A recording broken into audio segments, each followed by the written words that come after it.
இந்த பஸ்ஸு, இந்த car, van எல்லாமே எதனால் நிற்கிதுன்னா டிராஃபிக்னால இல்லைங்க.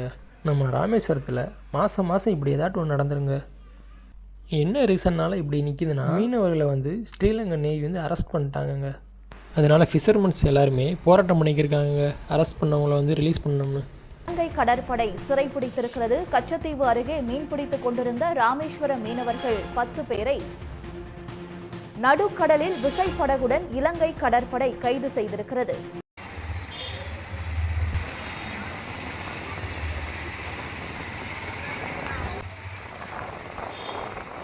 இது நம்ம ராமேஸ்வரத்தில் ஒரு சாதாரண விஷயங்க இது. ஏன்னா இது அடிக்கடி நடக்கிறது, எல்லாருக்குமே பழகி போச்சுங்க. அந்த நேவிக்காரவங்களும் கடலுக்கு போகிறவங்களை பிடிச்சிட்டு போய்கிட்டே இருப்பாங்க, ஃபிஷர்ஸ்மேனு போராட்டம் பண்ணிக்கிட்டே இருப்பாங்க. ஆனால் இதுக்கான முடிவு வரவே இல்லைங்க. இந்த போராட்டம் எங்கே நடக்குதுன்னா தங்கச்சி மட்டும் தாங்க நடந்துக்கிட்டு இருக்கு.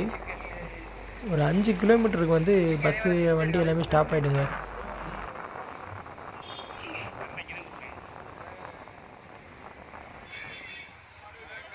படிக்க வைப்போமா?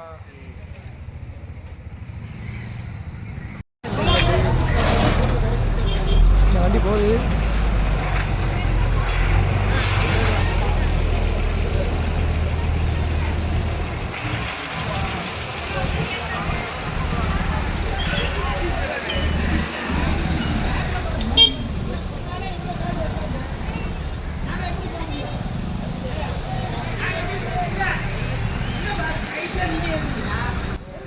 அங்கே அந்த கார் டிரைவருக்கும் அந்த பஸ்ஸு டிரைவருக்கும் சண்டைங்க.